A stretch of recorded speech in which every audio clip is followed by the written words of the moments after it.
Voilà. Alors, patient partenaire, ça veut dire que j'ai suivi quelques cours DU à Paris pour pouvoir exprimer mon expérience et la partager à d'autres patients, mais aussi à des soignants et aussi à des politiques et voilà, prendre des décisions.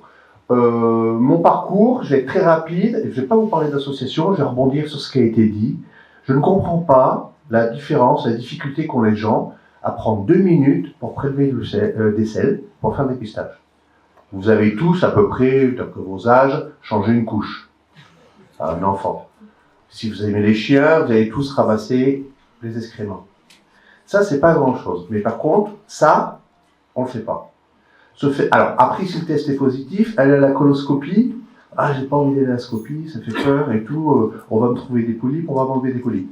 Franchement, il vaut mieux se faire enlever des polypes qui potentiellement, peut-être, deviendront cancéreux au bout de 15 ans. On n'enlève que ça, que comme dans mon cas, se faire enlever le rectum. C'est pas une question de douleur, c'est une question de qualité de vie après. Les traitements, ça a été expliqué, sont lourds, sont très lourds. Ça va dépendre évidemment du stade et de la localisation du cancer, mais ça peut devenir très handicapant. Comme madame, moi aussi, ça fait 5 ans, j'ai plus rien au niveau cancéreux, donc je suis plus en rémission, mais je suis guéri. Mais j'ai des symptômes, d'effets secondaires, pas liés au cancer, liés au traitement. Des neuropathies périphériques, par exemple. Je peux perdre l'usage de la jambe, je peux me casser la figure, parce que je ne ma jambe. Je peux aller aux toilettes 15 fois par jour. Donc, imaginez tout l'autre côté. La vie, remise en continuité après stomie, j'avais 30 selles par jour. 30 selles par jour, j'allais pas bosser. J'avais une vie sociale assez limitée, et une vie intime quasiment zéro. On est bien d'accord. Donc tout ça, il faut le prendre en considération. Et tout ça parce que ça peut arriver à des gens parce qu'ils n'ont pas gratté une petite crotte.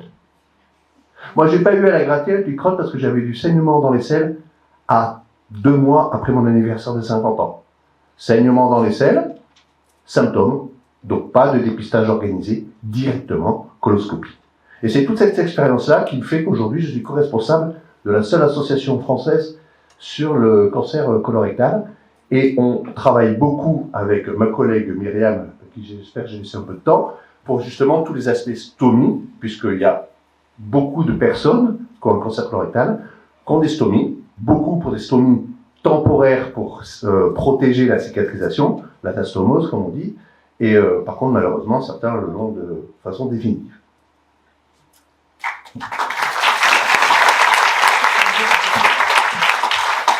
Bonjour, je suis ravie qu'on soit en binôme parce que c'est vrai que l'expérience patient, c'est celle que nous apportons, mais on s'en sert pour des campagnes de dépistage, de prévention, parce que autant aller sur dépistage prévention plutôt que chirurgie ou oncologie, excusez-moi, mais c'est quand même meilleur pour la qualité de vie. Vivre avec une stomie, Laurent Mineur vous l'a dit dès le départ, c'est franchement un changement de paradigme de la vie. Ça a des incidences, Cyril vient de le dire, j'en fais partie aussi, même si ça ne se voit pas, c'est ça justement qui est un peu embêtant, ça ne se voit pas. Mais par contre, si on fait le dépistage, on n'a plus cela. Donc, ce soir, c'est vraiment la soirée qui est dédiée à ça. Nous, on passe notre temps au sein de nos associations, Provence Stomie Contact, au sein de l'Union, parce que là, on est du coup en national. On fait même. Le 3 mars, on était à l'Assemblée nationale, illuminé en bleu, justement pour dire, bon, allez, on y va, même au niveau national. Donc cette année, c'est bien bleu, heureusement. Mais il faut continuer tous ensemble. Alors, comme on a très peu de temps, on va finir là-dessus. Il y a de belles campagnes, hein. Des pistes pédarons, par exemple. Vous allez en dire, bon, Michel, celle que tu disais de la Ligue. Donc, on a tous, plus on va multiplier l'accès à cette information, plus on va dédramatiser, plus on va aller chercher les jeunes qui vont aller chercher leurs parents, leurs oncles et autres, tantes et autres, bien sûr. Hein. C'est par là qu'on va y arriver. Merci. Allez, on va prendre une ou deux questions très rapides, réponse très courte. Madame, on vous écoute. Alors, moi, c'est pas une question, c'est juste pour témoigner. Très court, s'il vous plaît. Le fait de dépister aussi, ça permet aussi de protéger nos enfants.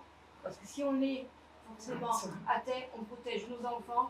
nos frères, nos sœurs et peut-être nos parents, même si Ben bien sûr, mais c'est ce qui a été dit tout à l'heure. À partir de ce moment-là, la descendance rentre dans une catégorie à haut risque, à très haut risque. Et c'est aussi protéger nos familles, comme il a été dit, nos compagnons, nos compagnes, parce que on a l'impact de la maladie, certes, mais tout l'entourage est impacté lui aussi. Affectif, social, économique. Allez, madame, une question. Je n'ai pas une question, mais je voudrais avoir une vraie réflexion que les gens se posent. Enfin, je suis infirmière, voilà, à Sainte-Catherine, en oncologie. Je voudrais avoir une vraie réflexion au vu de tout ce qu'on a entendu. Aujourd'hui, par exemple, les femmes de plus de 50 ans, quand on leur dit il faut aller faire un dépistage, enfin, il faut aller vous faire une mammographie, elles y vont, déjà. Comme le docteur Mineur le disait, quand on voit le taux de dépistage, on se rend bien compte qu'elles y vont. C'est pire que ça, elles cherchent un rendez-vous dans toute la région pour faire ce dépistage. On sait combien c'est compliqué. Et elles le font. Elles le font, elles y vont, elles sont acharnées.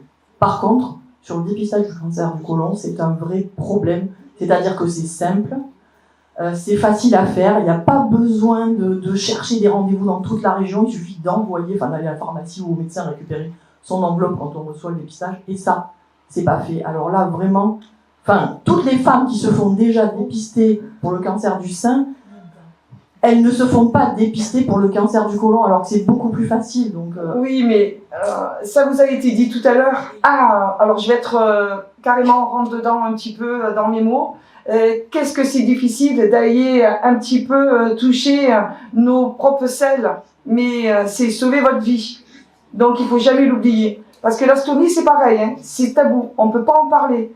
Mais une fois qu'on a l'astomie, ben, les selles, ça sort par la poche, sur le ventre. Alors si vous voulez plutôt ne pas arriver à cela, eh bien, vous allez un petit peu, comme on dit dans le sud, touiller dans vos selles et vous sauverez. Et mettez ce message à tout le monde.